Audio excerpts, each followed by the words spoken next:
ഞങ്ങളും ക്രൂശിക്കപ്പെട്ട ക്രിസ്തുവിനെ പ്രസംഗിക്കുന്നു. ദൈവ തിരുനാമത്തിന് മഹത്വം ഉണ്ടാകട്ടെ. ദൈവത്തിന് സ്തോത്രം. നാം ചിന്തിച്ചു കൊണ്ടിരിക്കുന്ന വളരെ ഗൗരവമേറിയ ഒരു വിഷയം നിങ്ങളുടെ മനസ്സിലുണ്ടായിരിക്കുമെന്ന് ഞാൻ കരുതട്ടെ. ക്രിസ്തു യേശുവിൽ മരിക്കുന്നവർ ഭാഗ്യവാന്മാർ. എഴുതുക, ഇന്നു മുതൽ ക്രിസ്തുവിൽ മരിക്കുന്ന മൃതന്മാർ ഭാഗ്യവാന്മാർ. അതെ, അവർ തങ്ങളുടെ പ്രയത്നങ്ങളിൽ നിന്ന് വിശ്രമിക്കേണ്ടതാകുന്നു. അവരുടെ പ്രവൃത്തി അവരെ പിന്തുടരുന്നു. ക്രിസ്തുവിൽ മരിക്കുക. ക്രിസ്തുവിൽ മരിച്ചാൽ മാത്രമേ ക്രിസ്തുവിൽ ഉയർത്തെഴുന്നേൽക്കാൻ സാധിക്കുകയുള്ളൂ. ഒരു വിശ്വാസിയുടെ പ്രത്യാശ കർത്താവായ യേശുവിൻ്റെ രണ്ടാമത്തെ വരവിൽ ക്രിസ്തുവിൻ്റെ സന്നിധിയിലേക്ക് പറന്നുയരും എന്നുള്ളതാണ്. യേശുക്രിസ്തുവിൻ്റെ പുനരാഗമനം ഓരോ വിശ്വാസിയുടെയും മഹത്വകരമായ പ്രത്യാശയാണ്. യേശുക്രിസ്തുവിൻ്റെ രണ്ടാമത്തെ വരവിൽ വിശുദ്ധന്മാർ മാത്രം പറന്നുയരും. വിശുദ്ധന്മാർ, ജീവനോട്ടിരിക്കുന്ന വിശുദ്ധന്മാർ രൂപാന്തരപ്പെടും. വാങ്ങിപ്പോയ വിശുദ്ധന്മാർ ഉയർത്തെഴുന്നേൽക്കും. ഉയർത്തെഴുന്നേൽക്കുന്നത് ആരെല്ലാമായിരിക്കും എന്ന് തിരുവചനം വ്യക്തമായി പറയുന്നു. ഒന്ന്, യേശു ക്രിസ്തുവിൽ ഉള്ളവർ ഉയർത്തെഴുന്നേൽക്കും. ഇൻ ക്രൈസ്റ്റ്, ക്രിസ്തുവിലുള്ളവർ ഉയർത്തെഴുന്നേൽക്കും. രണ്ട്, ക്രിസ്തുവിനുള്ളവർ ഉയർത്തെഴുന്നേൽക്കും. Those who belong to Christ, ക്രിസ്തുവിനുള്ളവർ ഉയർത്തെഴുന്നേൽക്കും. മൂന്നാമത്തേത്, കാത്തിരിക്കുന്നവർ ഉയർത്തെഴുന്നേൽക്കും. കാത്തിരിക്കുന്നവർ, തനിക്കായി കാത്തു നിൽക്കുന്നവരുടെ രക്ഷയ്ക്കായി അവൻ രണ്ടാമത് പ്രത്യക്ഷനാകും എന്ന് എബ്രായ ലേഖനം 9-ാം അധ്യായത്തിൻ്റെ 28-ാം വാക്യത്തിൽ നാം കാണുന്നു. യേശുക്രിസ്തുവിനായി കാത്തിരിക്കുന്നവർ, യേശുക്രിസ്തുവിൻ്റെ വരവിന് വേണ്ടി കാത്തിരിക്കുന്നവർ, യേശുക്രിസ്തുവിൻ്റെ വരവിൽ പ്രത്യാശ വെച്ച് കാത്തിരിക്കുന്നവർ ഉയർത്തെഴുന്നേൽക്കും. നാലാമത്തെ കാര്യമാണ് നാം ചിന്തിക്കാൻ പോകുന്നത്. ഒരുങ്ങിയിരിക്കുന്നവർ രൂപാന്തരപ്പെടും, ഒരുങ്ങിയിരിക്കുന്നവർ ഉയർത്തെഴുന്നേൽക്കും. ഒരുങ്ങിയിരിക്കുന്ന വിശുദ്ധന്മാർ ഉയർത്തെഴുന്നേൽക്കും. നമുക്ക് വായിക്കാം. മത്തായിയുടെ സുവിശേഷം 25-ാം അധ്യായം 1-ാം വാക്യം മുതൽ 12-ാം വാക്യം വരെയും നമുക്ക് വായിക്കാം. സ്വർഗരാജ്യം മണവാളനെ എതിരേൽപ്പാൻ വിളക്കെടുത്തും കൊണ്ട് പുറപ്പെട്ട 10 കന്യകമാരോട് സദൃശമാകും. അവരിൽ 5 പേർ ബുദ്ധിയില്ലാത്തവരും 5 പേർ ബുദ്ധി ഉള്ളവരുമായിരുന്നു. ബുദ്ധിയില്ലാത്തവർ വിളക്ക് എടുത്തപ്പോൾ എണ്ണ എടുത്തില്ല. ബുദ്ധിയുള്ളവരോ വിളക്കോടുകൂടെ പാത്രത്തിൽ എണ്ണയും എടുത്തു. പിന്നെ മണവാളൻ താമസിക്കുമ്പോൾ എല്ലാവരും മയക്കം പിടിച്ച് ഉറങ്ങി. അർദ്ധരാത്രിക്കോ മണവാളൻ വരുന്നു, അവനെ എതിരേൽപ്പാൻ പുറപ്പെടുവിനെന്ന് ആർപ്പുവിളി ഉണ്ടായി. അപ്പോൾ കന്യകമാർ എല്ലാവരും എഴുന്നേറ്റ് വിളക്ക് തെളിയിച്ചു. എന്നാൽ ബുദ്ധിയില്ലാത്തവർ ബുദ്ധിയുള്ളവരോട്, ഞങ്ങളുടെ വിളക്ക് കെട്ടുപോകുന്നതുകൊണ്ട് നിങ്ങളുടെ എണ്ണയിൽ കുറെ ഞങ്ങൾക്ക് തരുവീനെന്ന് പറഞ്ഞു. ബുദ്ധിയുള്ളവർ, ഞങ്ങൾക്കും നിങ്ങൾക്കും പോരായെന്ന് വരാതിരിപ്പാൻ നിങ്ങൾ വിൽക്കുന്നവരുടെ അടുക്കൽ പോയി വാങ്ങിക്കൊള്ളുവിനെന്ന് ഉത്തരം പറഞ്ഞു. അവർ വാങ്ങുവാൻ പോയപ്പോൾ മണവാളൻ വന്നു. ഒരുങ്ങിയിരുന്നവർ അവനോടുകൂടെ കല്യാണ സദ്യക്ക് ചെന്നു. ഒരുങ്ങിയിരുന്നവർ അവനോടുകൂടെ കല്യാണ സദ്യക്ക് ചെന്നു. വാതിലടയ്ക്കുകയും ചെയ്തു. അതിൻ്റെ ശേഷം മറ്റേ കന്യകമാരും വന്നു, കർത്താവേ കർത്താവേ, ഞങ്ങൾക്ക് തുറക്കണമേ എന്ന് പറഞ്ഞു. അതിനെ അവൻ, ഞാൻ നിങ്ങളെ അറിയുന്നില്ല എന്ന് സത്യമായിട്ട് നിങ്ങളോട് പറയുന്നുവെന്ന് പറഞ്ഞു. ആകയാൽ നാളും നാഴികയും നിങ്ങൾ അറിയായക കൊണ്ട് ഉണർന്നിരിപ്പീൻ. ദൈവത്തിന് സ്തുതി. 10 കന്യകമാരുടെ ഉപമ എന്ന പ്രസിദ്ധമായ ഉപമയാണ് ഇപ്പോൾ നാം വായിച്ച് കേട്ടത്. 5 കന്യകമാർ ബുദ്ധിയുള്ളവരും 5 കന്യകമാർ ബുദ്ധിയില്ലാത്തവരുമായിരുന്നു. ശ്രദ്ധിക്കേണ്ട കാര്യം, എല്ലാവരും കർത്താവിൻ്റെ വരവ് വിശ്വസിച്ചവരായിരുന്നു. മണവാളൻ വരും എന്ന് വിശ്വാസമുള്ളവരായിരുന്നു. അവരെല്ലാവരും മണവാളനായ ക്രിസ്തുവിൻ്റെ വരവിന് വേണ്ടി അവർ നോക്കി പാർത്തിരിക്കുന്നവരായിരുന്നു. ക്രിസ്തു വരുന്ന സമയത്ത് ക്രിസ്തുവിനെ എതിരേൽക്കണമെന്ന് ആഗ്രഹമുള്ളവരായിരുന്നു. അതിനുവേണ്ടി തയ്യാറെടുത്ത് തന്നെയാണ് അവരിരുന്നത്. 10 പേരും ഒരുമിച്ചാണ് ഇരുന്നത്. ഒരു കൂട്ടായ്മയിൽ തന്നെ, ഒരു സമൂഹത്തിൽ തന്നെ എല്ലാവരും യേശുക്രിസ്തുവിൻ്റെ രണ്ടാമത്തെ വരവ് എന്ന നിത്യസത്യം വിശ്വസിച്ചവരായിരുന്നു. നല്ല ബോധമുള്ളവരായിരുന്നു. ഒരു വിധത്തിൽ പറഞ്ഞാൽ എല്ലാവരും ക്രിസ്ത്യാനികളായിരുന്നു. മനസ്സിലാക്കാനുള്ള എളുപ്പത്തിന് വേണ്ടി പറഞ്ഞതാണ്. ക്രിസ്ത്യാനികളായിരുന്നു.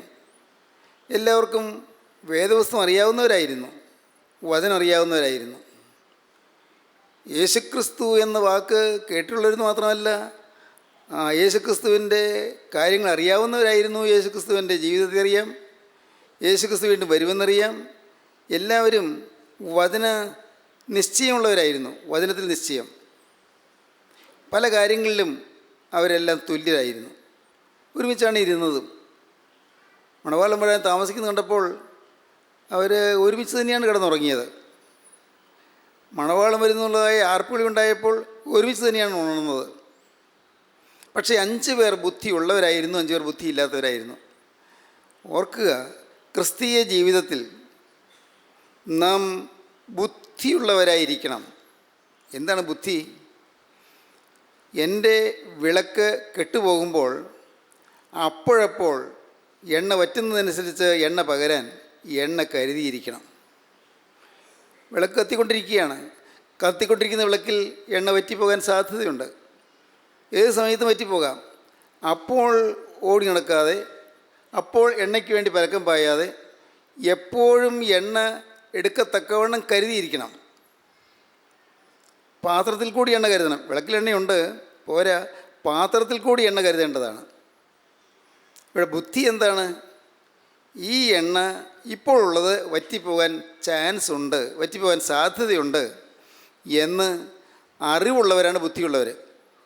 ഇപ്പോഴുള്ള കൃപ മാറിപ്പോകാൻ സാധ്യതയുണ്ട്, ഇപ്പോഴുള്ള ജീവൻ മാറിപ്പോകാൻ സാധ്യതയുണ്ട്, ഇപ്പോഴുള്ള വിശ്വാസം നഷ്ടപ്പെടാൻ സാധ്യതയുണ്ട്, ഇപ്പോഴുള്ളതായ ദൈവത്തിൻ്റെ സാന്നിധ്യം നഷ്ടപ്പെടാൻ സാധ്യതയുണ്ട്, ഇപ്പോഴുള്ള പ്രകാശം നഷ്ടപ്പെടാൻ സാധ്യതയുണ്ട്, ഇപ്പോഴുള്ള പരിശുദ്ധാത്മാവ് നഷ്ടപ്പെട്ടു പോകാൻ സാധ്യതയുണ്ട് എന്ന് ഗ്രഹിക്കുന്നതാണ് ബുദ്ധി. ആ ഒരു ബോധം ഉണ്ടാകുന്നതാണ് ബുദ്ധി. അനേകം വിശ്വാസികളും ഈ ഒരു ബോധം ഇല്ലാത്തവരാണ്. ജീവിതത്തിൽ ഒരു സമർപ്പണം എടുത്തവരാണ് പലരും. പക്ഷേ ഈ വാക്കുകൾ കേൾക്കുന്ന അനേകർ ജീവിതത്തിൽ സമർപ്പണം എടുത്തവരാണ്, ജീവിതം ക്രിസ്തുവിന് കൊടുത്തവരാണ്, ഒരു വിധത്തിൽ വചനം അറിയാവുന്നവരുമാണ്. എന്നാൽ ഇന്നെനിക്കുള്ളതായ ദൈവകൃപ നഷ്ടപ്പെട്ടു പോകാൻ സാധ്യതയുണ്ട് എന്നുള്ള കാര്യം പലരും ചിന്തിക്കാറില്ല. ഞാൻ ദൈവത്തിൻ്റെ കൃപ പ്രാപിച്ചു, ഞാൻ ജീവിതം സമർപ്പിച്ചു, ഇനി എപ്പോഴെപ്പോൾ വരുന്ന ചില പാവങ്ങൾ, അത് ബലഹീനതകളില്ലേ. ബലഹീനല്ലാത്ത മനുഷ്യനാരാ ഉള്ളത്? മാനസികമായ ബലഹീനതയല്ല എനിക്കുമുണ്ട്. കർത്താവ് ക്ഷമിക്കും, ദൈവസ്നേഹമല്ലേ, ദൈവം ക്ഷമിക്കും. ഇങ്ങനെയുള്ളതായ ഒരു അലംഭാവത്തിൽ കഴിയുന്നവരാണ് അനേകം വിശ്വാസികളും. കംപ്ലൈസൻസ് എന്ന് പറയും, അലംഭാവം, കംപ്ലൈസൻ്റ് ആറ്റിറ്റ്യൂഡ്. ഒരു ഗൗരവബോധമില്ല, ആത്മീയത്തെക്കുറിച്ചുള്ളതായ ഗൗരവബോധമില്ല. എനിക്ക് കിട്ടിയ കൃപ നഷ്ടപ്പെടാനുള്ള ചാൻസ് ഉണ്ട് എന്നുള്ള ചിന്തയില്ല. എൻ്റെ ഉള്ളിൽ തുടിക്കുന്ന ജീവൻ അത് കെട്ടുപോകാൻ ഇടയുണ്ട് എന്നുള്ള ചിന്തയില്ല. ഇന്ന് കത്തിക്കൊണ്ടിരിക്കുന്നുണ്ടല്ലോ എന്ന് സംതൃപ്തി മാത്രമേ ഉള്ളൂ. ഇന്ന് കത്തിയിരിക്കുന്നുണ്ടല്ലോ, ഞാൻ സമർപ്പണം എടുത്തു, കർത്താവിൻ്റെ ഹൃദയത്തിലേക്ക് വന്നു, ഞാൻ വിശ്വാസം ഏറ്റുപറഞ്ഞു, കർത്താവായ യേശുക്രിസ്തുവിൻ്റെ രക്തത്തിൽ ഞാൻ വീണ്ടെടുക്കപ്പെട്ടു, ഞാൻ വിശ്വസിക്കുന്നു, ഞാൻ മാനസാന്തരപ്പെട്ടു, ഞാൻ രക്ഷിക്കപ്പെട്ടു എന്നിങ്ങനെയുള്ളതായ ഉപരിപ്ലവമായ അനുഭവമല്ലാതെ ആഴത്തുള്ള ക്രിസ്തീയ ജീവിതത്തിൻ്റെ മർമ്മത്തിലേക്ക് കടന്നില്ല എന്നുള്ള മനസ്സില്ല. അതിനുള്ള ഭാഗ്യം ലഭിച്ചിട്ടില്ലെന്ന് വേണമെങ്കിൽ പറയാം. നമ്മൾ പലരും അങ്ങനെയാണ്. ആത്മീയ ജീവിതത്തിൻ്റെ ആഴങ്ങളുണ്ട്. നാം കാണുന്ന ഈ ബാഹ്യമായ ആത്മീയമല്ല, അതിനപ്പുറത്ത് ആന്തരികമായ ആഴമേറിയ ആത്മീയ അനുഭൂതികളുണ്ട്, അനുഭവങ്ങളുണ്ട്. ഇത് നാം ഗ്രഹിക്കുമ്പോഴാണ് നമ്മുടെ ജീവിതം ചൈതന്യമുള്ളതായി തീരുന്നത്, കരുത്തുള്ളതായിത്തീരും. നമ്മുടെ ജീവിതത്തിൻ്റെ കരുത്തേറും. നമുക്കൊരു പ്രാഗൽഭ്യം ഉണ്ടാകും, നമുക്കൊരു ധൈര്യം ഉണ്ടാകും. എന്ത് വന്നാലും എന്താണ്, ഞാൻ എൻ്റെ കർത്താവിൻ്റെ കൈകളിൽ. എന്തെല്ലാം സംഭവിച്ചാലെന്ത്, ഞാൻ യേശുവിൻ്റെ കൈകളിൽ.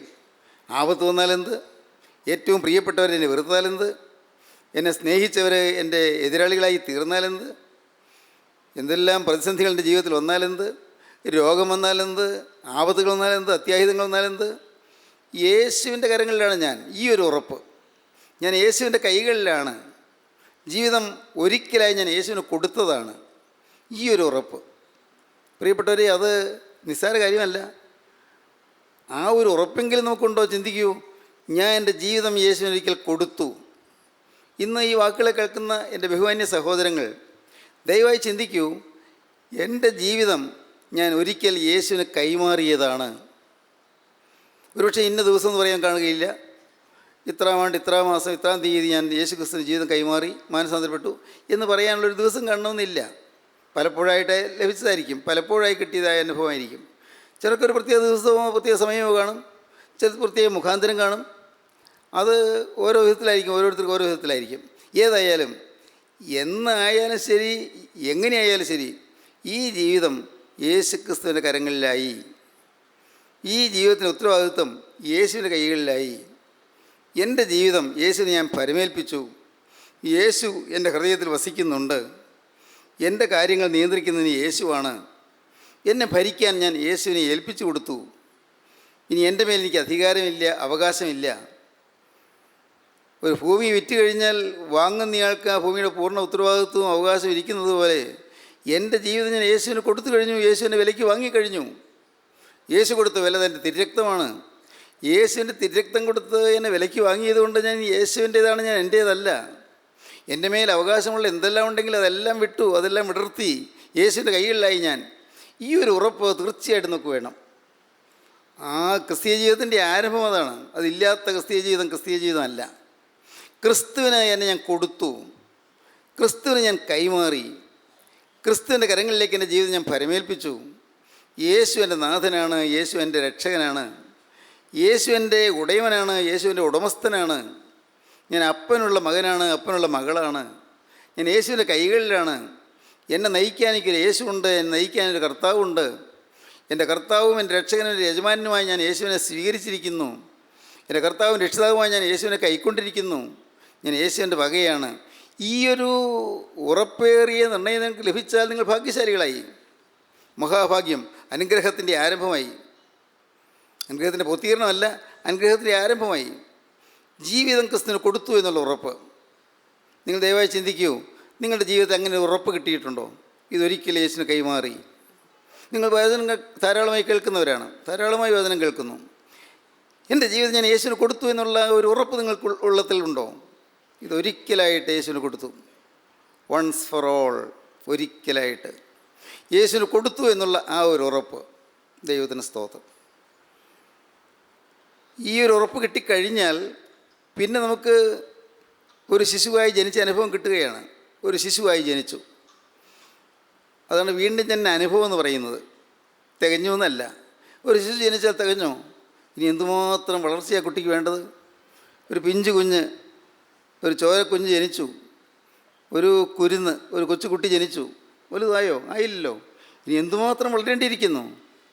ആ കുട്ടി ഇനി വളരാൻ വചനം എന്ന മായമില്ലാത്ത പാൽ കുടിക്കണം. എങ്ങനെ? ദിനം പ്രതി.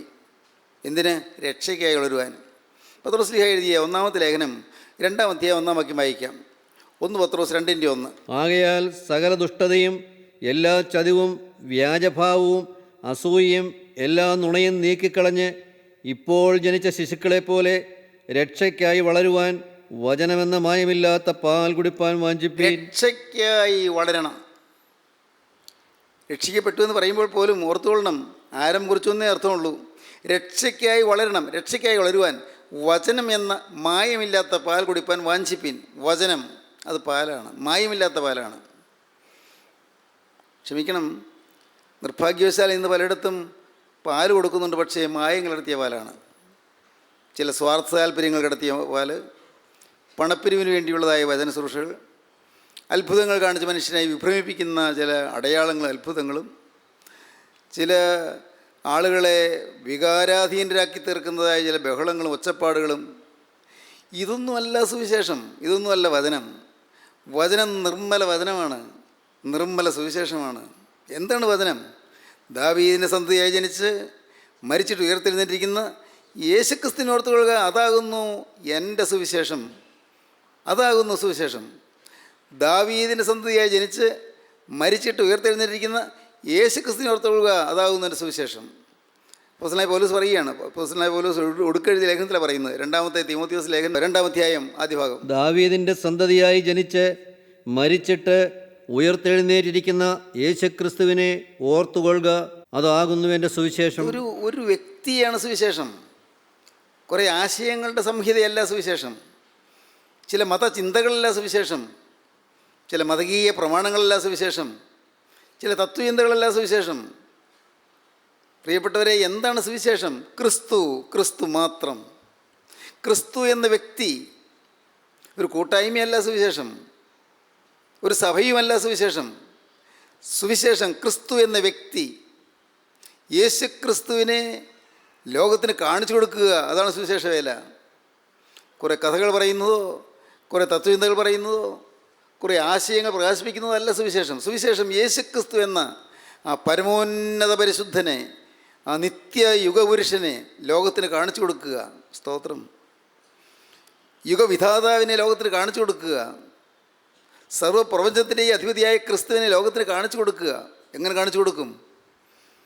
എൻ്റെ ജീവിതത്തിൻ്റെ ഓരോ സെക്കൻഡും, അതാണ് നമ്മൾ ചിന്തിക്കേണ്ടത്. എൻ്റെ ജീവിതത്തിൻ്റെ ഓരോ സെക്കൻഡും എൻ്റെ സ്വഭാവം കൊണ്ട്, എൻ്റെ പെരുമാറ്റം കൊണ്ട്, എൻ്റെ സംസാരം കൊണ്ട്, എൻ്റെ ജീവിതത്തിൻ്റെ എൻ്റെ മനോഭാവങ്ങൾ കൊണ്ട്, എൻ്റെ ഇടപാടുകൾ കൊണ്ട്, എൻ്റെ പണസംബന്ധമായ കാര്യങ്ങളിൽ, എൻ്റെ കുടുംബജീവിത കാര്യങ്ങളിൽ, എൻ്റെ ഭാര്യാഭർത്തൃ ബന്ധത്തിലുള്ളതായ കാര്യങ്ങളിൽ, എൻ്റെ മാതാപിതാക്കളും മക്കളും തമ്മിലുള്ളതായ ബന്ധത്തിൽ, എൻ്റെ ജോലിയിലുള്ള ബന്ധത്തിൽ, എൻ്റെ കർത്താവ് ഞാൻ ഓഫീസിൽ ജോലി ചെയ്യുന്ന കാര്യങ്ങളിൽ എന്നിവയുടെ എല്ലായിടത്തും യേശുക്രിസ്തുവിനെ പ്രതിബിംബിക്കുക. റിഫ്ലക്റ്റിംഗ് ജീസസ്, യേശുക്രിസ്തുവിനെ പ്രതിബിംബിക്കുക. സ്തോത്രം. പറയാൻ എളുപ്പമാണല്ലേ? പറയാൻ എളുപ്പമാണ്. നാം അത് അനുഭവിച്ചു തുടങ്ങുമ്പോഴാണ് അതിൻ്റെ പ്രയാസങ്ങൾ അറിയുന്നത്. എന്തുമാത്രം ക്ലേശകരമായ കാര്യം, എന്തുമാത്രം വിഘ്നങ്ങളുള്ള കാര്യം, എന്തുമാത്രം പ്രതിസന്ധികളുള്ള കാര്യം.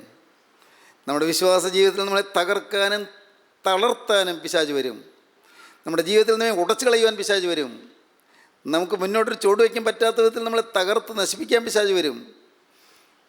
അപ്പോസ്തലനായ പൗലോസ് പറഞ്ഞല്ലോ, ഉണർന്നിരിപ്പീൻ, നിങ്ങളുടെ പ്രതിയോഗിയായ പിശാച് അലറുന്ന സിംഹം എന്ന പോലെ ആരെ വിഴുങ്ങേണ്ടി എന്ന് തിരിഞ്ഞ് നടക്കുന്നു.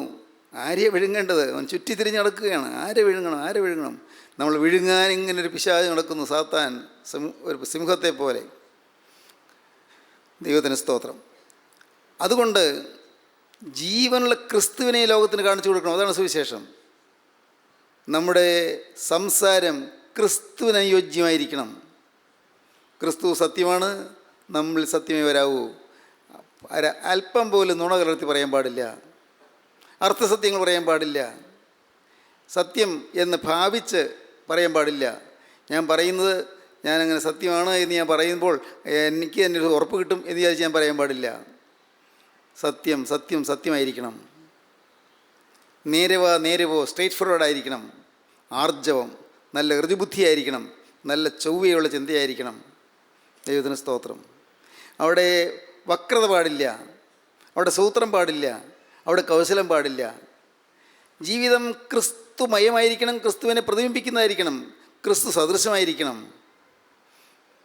അങ്ങനെയാണ് വിശുദ്ധപിതാക്കന്മാർ ജീവിച്ചത്. പുണ്യന്മാരായ വിശുദ്ധപിതാക്കന്മാർ അങ്ങനെയാണ് ജീവിച്ചത്.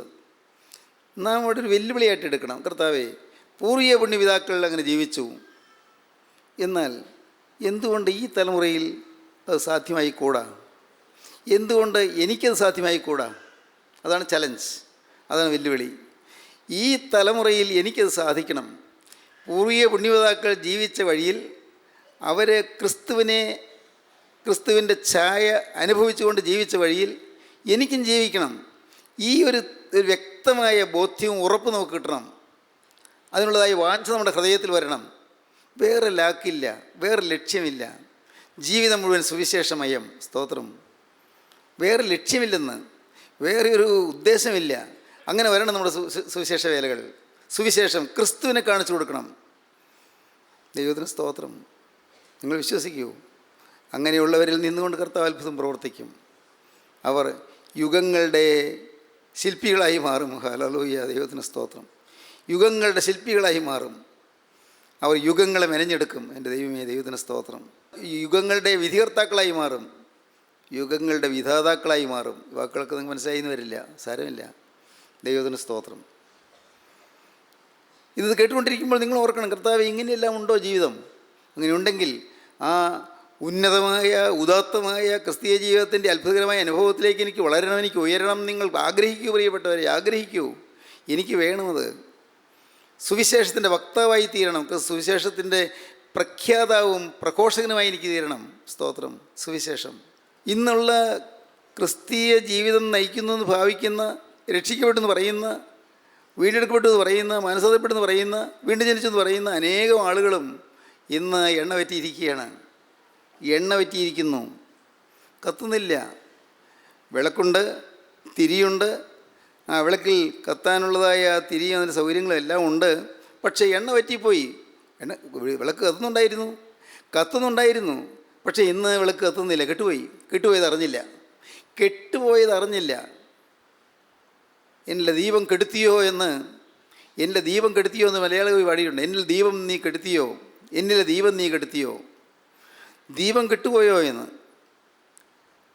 സഹൃദയനായ കവിയുടെ ഹൃദയത്തിൽ നിറഞ്ഞു നിന്ന ആശയത്തിൻ്റെ പൊരുളിങ്ങനെ അനുഭവ സമ്പത്താക്കി മനുഷ്യ ഹൃദയങ്ങളിലേക്ക് സംവേദനം ചെയ്യുകയാണ്. എൻ്റെ ദീപം കെട്ടുപോയോ? നിങ്ങൾ ചിന്തിക്കണം, എൻ്റെ ദീപം കത്തിയിരിക്കുന്നുണ്ടോ? എനിക്കൊരിക്കൽ കർത്താവ് കത്തിച്ചെന്ന ദീപം അതുപോലെ കത്തിയിരിക്കുന്നുണ്ടോ? തെളിഞ്ഞ് വിളങ്ങി ജ്വലിച്ചുകൊണ്ടിരിക്കുകയാണോ? ദൈവത്തിന് സ്തോത്രം. ദീപം കത്തിയിരിക്കണം. ഇത് കേട്ടുകൊണ്ടിരിക്കുമ്പോൾ നിങ്ങൾ ഓർക്കണം, എൻ്റെ ദീപം കത്തിയിരിക്കുന്നുവോ? 1-ാം നൂറ്റാണ്ടിലെ വളരെ ആത്മനിറവുണ്ടായിരുന്ന സഭയാണ് എഫേസസ് സഭ. ആത്മനിറവുണ്ടായിരുന്ന സഭയാണ്. അപ്പോസ്തലനായ പൗലോസ് സഞ്ചരിച്ച സ്ഥലങ്ങളിൽ സ്ഥാപിച്ച സഭകളിൽ ഏറ്റവും ആത്മീയ നിറവുള്ള സഭയായിരുന്നു എഫേസസ് സഭ. എഫേസ് ലേഖനം വായിക്കുമ്പോൾ കാണാം, അത് ആത്മനിറവിൻ്റെ ലേഖനം. പക്ഷേ ആ 1-ാം നൂറ്റാണ്ടിൻ്റെ അവസാന കാലമായപ്പോഴേക്കും യോഹന്നാൻ ശ്ലീഹ വെളിപ്പാട് പുസ്തകം എഴുതുമ്പോൾ പറയുന്നത് എന്താണെന്നറിയാമോ? നിൻ്റെ ആദ്യ സ്നേഹം വിട്ടുകളഞ്ഞുവെന്ന് ഒരു കുറ്റം നിന്നെക്കുറിച്ച് പറയുവാനുണ്ട്. ആദ്യ സ്നേഹം നഷ്ടപ്പെട്ടു. നിൻ്റെ ആദ്യ സ്നേഹം നഷ്ടപ്പെട്ടു. ആദ്യത്തെ ക്രമ വീണുപോയി. ആദ്യത്തെ ക്രമ നഷ്ടപ്പെട്ടു പോയി. വിളക്ക് കെട്ടുപോയി. വിളക്ക് ഇപ്പോൾ അതിൻ്റെ സ്ഥാനത്തില്ല. ഓ കഷ്ടം. വിളക്കുണ്ടായിരുന്നു, വിളക്കിൽ എണ്ണയുണ്ടായിരുന്നു, വിളക്ക് കത്തിയിരുന്നു. പക്ഷേ ആദ്യ സ്നേഹം വിട്ടുപോയി, ആദ്യ സ്നേഹം നഷ്ടപ്പെടുത്തി കളഞ്ഞുവെന്ന് ഒരു കുറ്റം നിന്നെക്കുറിച്ച് പറയുവാനുണ്ട്. ആകയാൽ നീ ഏതിൽ നിന്ന് വീണിരിക്കുന്നതെന്ന് ഓർത്ത് മാനസാന്തരപ്പെട്ട് നിൻ്റെ ആദ്യത്തെ പ്രവൃത്തി ചെയ്യുക. ദൈവത്തിന് സ്തോത്രം. സഹോദരങ്ങളെ, ആത്മീയ ജീവിതത്തിൽ മാനസാന്തരപ്പെട്ടതിന് ശേഷം 19 കൊല്ലം കഴിഞ്ഞപ്പോഴാണ് ഈ വാക്യം എന്നെ തടഞ്ഞു നിർത്തിയത്. നിൻ്റെ ആദ്യ സ്നേഹം വിട്ടുകളഞ്ഞു എന്ന് ഒരു കുറ്റം നിന്നെക്കുറിച്ച് പറയുവാനുണ്ട്. ആകയാൽ നീ ഏതിൽ നിന്ന് വീണിരിക്കുന്നതെന്ന് ഓർത്ത് മാനസാന്തരപ്പെട്ട് അതിൻ്റെ ആദ്യത്തെ പ്രവൃത്തി ചെയ്യുക. ഈ വാക്യം എൻ്റെ ഹൃദയത്തിൽ നൊമ്പയമായിട്ട് വന്നു. ഹൃദയത്തിൽ വേദനയായിട്ട് ഊറി വന്നു. എനിക്കേതാണ്ട് ഒരു സ്വസ്ഥതയില്ലാത്തതുപോലായി. ഞാൻ ആത്മീയ ജീവിതത്തിൽ ഞാൻ തളർന്നല്ലോ. എൻ്റെ ആത്മീയ ജീവിതത്തിൽ എൻ്റെ വളർച്ച തടഞ്ഞു പോയല്ലോ. എൻ്റെ കൂമ്പ് കരിഞ്ഞുണങ്ങിയല്ലോ. ഞാൻ കർത്താവോട് പറഞ്ഞു, കർത്താവേ, എനിക്ക് ആദ്യ സ്നേഹത്തിലേക്ക് മടങ്ങി വരണം. ഞാൻ എന്തൊക്കെയാണ് ചെയ്യേണ്ടത്? ദൈവത്തിന് സ്തോത്രം. 1973 മെയ് മാസം 10-ാം തീയതി വ്യാഴാഴ്ച രാത്രി ഞങ്ങളുടെ ഇടവക പള്ളിയിൽ, വെല്ലമ്പൂർ സെൻറ്റ് മേരീസ് പള്ളിയിൽ ഞാൻ സുവിശേഷം പ്രസംഗിച്ചതിന് ശേഷം ഞാൻ തിരികെ വന്ന് അന്ന് രാത്രി ഇരുന്ന് ജീവിതം ആകെ പരിശോധിച്ചു. ഓരോന്നിങ്ങനെ കുറിച്ചു. തെറ്റുകൾ പറ്റിയത് എന്തെല്ലാം, വീഴ്ച പറ്റിയത് എവിടെയെല്ലാം. പ്രകടമായ പാപമൊന്നും വന്നില്ല, ഒരു പാപവും വന്നില്ല. പക്ഷേ എൻ്റെ ആദ്യ സ്നേഹം നഷ്ടപ്പെട്ടു പോയിരുന്നു. ഇന്ന് ഈ വാക്കുകളെ കേൾക്കുന്ന എൻ്റെ ബഹുമാന്യ സഹോദരങ്ങൾ, ഒരു സെക്കൻഡ് നിങ്ങൾ ചിന്തിക്കൂ, ആദ്യ സ്നേഹത്തിലാണോ? ദൈവം എനിക്ക് ഭാഗ്യം തന്നു ആദ്യ സ്നേഹത്തിലേക്ക് മടങ്ങി വരാൻ. ആദ്യ സ്നേഹത്തിലേക്ക് മടങ്ങി വന്നു. ദൈവം കൃപ ചെയ്തു. എല്ലാം ദാനം. ഇന്ന് ഞാൻ അത്ഭുതത്തോടെ ഓർക്കുന്നു, ദൈവത്തിൻ്റെ ദാനം, ദൈവത്തിൻ്റെ കൃപ. ഞാൻ തകർന്നു, ഞാൻ അനുഭവിച്ചു, ഞാൻ കരഞ്ഞു. ആരും അറിഞ്ഞില്ല. രാത്രിയുടെ ആ സമയങ്ങളിലിരുന്ന് ഞാൻ കരഞ്ഞു. കർത്താവേ, എൻ്റെ ആദ്യ സ്നേഹം പോയല്ലോ, എൻ്റെ ആദ്യത്തെ വീര്യം പോയല്ലോ, എൻ്റെ ദീപം കെട്ടുപോയല്ലോ. കർത്താവേ, ദൈവം തെളിച്ചു തരണമേ. ദൈവത്തിന് സ്തോത്രം. പരിശുദ്ധാത്മാവ് മന്ദം ഊതി കത്താൻ തുടങ്ങി. ഊതി തെളിയാൻ തുടങ്ങി. എണ്ണ കുറേശ്ശെയായിട്ടിട്ട് വീഴാൻ തുടങ്ങി. എങ്ങനെയാണ് ഞാൻ വർണ്ണിക്കേണ്ടത് എനിക്കറിഞ്ഞുകൂടാ. പക്ഷെ ഒന്നറിയാം, ഞാൻ മഹാഭാവിയാണെന്ന് ഞാൻ ഏറ്റു പറഞ്ഞു. ഞാൻ മഹാഭാവിയാണെന്ന് കണ്ടെത്തി. ഞാൻ സുവിശേഷം പ്രസംഗിച്ച് ഓടി നടന്നു 19 കൊല്ലം. ദൈവത്തിന് സ്തോത്രം. പക്ഷേ എൻ്റെ ആദ്യ സ്നേഹം കുറഞ്ഞത് ഞാൻ അറിഞ്ഞില്ല കർത്താവേ. എൻ്റെ വീര്യം കെട്ടുപോയത് ഞാൻ അറിഞ്ഞില്ല. എൻ്റെ വായ്ത്തല മടങ്ങിയത് ഞാൻ അറിഞ്ഞില്ല. വാളിൻ്റെ വായ്ത്തല മടങ്ങിപ്പോയി കർത്താവേ. ദൈവമേ, വാക്കത്തിയുടെ വായ്ത്തല മടങ്ങിപ്പോയി. മൂർച്ചയില്ലാതായി. വെട്ടിക്കൊണ്ടിരുന്നു, പക്ഷേ മൂർച്ചയില്ലാതായിപ്പോയി. ഒന്നും മുറിയുന്നില്ല. ഞാൻ ദൈവത്തോട് പറഞ്ഞു, സ്തോത്രം. എൻ്റെ ബഹുമാന്യ സഹോദരങ്ങളെ, ഇന്നത് കേൾക്കുമ്പോൾ നിങ്ങൾക്ക് ദൈവത്തോട് എന്തെങ്കിലും പറയാൻ തോന്നുന്നുണ്ടോ? ആദ്യ സ്നേഹത്തിലേക്ക് മടങ്ങി വരണമെന്ന് ആഗ്രഹമുണ്ടോ? എണ്ണ വേണമെന്ന് നിങ്ങൾക്ക് ആഗ്രഹമുണ്ടോ? പാത്രത്തിൽ കൂടി എണ്ണ കരുതണമെന്ന് തോന്നുന്നുണ്ടോ? യേശു വരുമ്പോൾ എണ്ണയുള്ളവരായി കത്തുന്ന വിളക്കുമായി അവനെ എതിരേൽക്കണമെന്ന് നിങ്ങൾക്ക് ആഗ്രഹമുണ്ടോ? എങ്കിലിതാ യേശു നിങ്ങളുടെ അരികിലും നിങ്ങളുടെ നേരെ കൈ നീട്ടി നിൽക്കുന്നു. യേശു നിങ്ങളുടെ നേരെ കൈ നീട്ടി നിൽക്കുന്നു. കൊടുക്കൂ നിങ്ങളുടെ ജീവിതം, ഏൽപ്പിക്കൂ നിങ്ങളുടെ ജീവിതം. പറയൂ യേശുവിനോട്, യേശുവേ, നഷ്ടങ്ങളുടെ കാലങ്ങൾ ഓർക്കല്ലേ. യേശുവേ, നഷ്ടപ്പെട്ടു പോയ കാലങ്ങൾ ഓർക്കല്ലേ. ഹല്ലേലൂയ. എൻ്റെ യേശുവേ, നഷ്ടങ്ങൾ ഏറെ സംഭവിച്ചു പോയി. വേലയുടെ ബഹുലതയിൽ ഞാൻ, എൻ്റെ കർത്താവേ, ജീവിത വിശുദ്ധിയുടെ കാമ്പ് നഷ്ടപ്പെടുത്തി കളഞ്ഞു കർത്താവേ. വേലയുടെ ബഹുലതയിൽ, വേലയുടെ ധാരാളിതയിൽ വേല ചെയ്ത് ഞാൻ ധൃതി പിടിച്ച് ഓടിയപ്പോൾ കർത്താവേ, എൻ്റെ ജീവിതത്തെ ശുദ്ധീകരിക്കാൻ ഞാൻ മറന്നുപോയി. കർത്താവേ, ഇന്ന് എന്നെ കഴുകണമേ.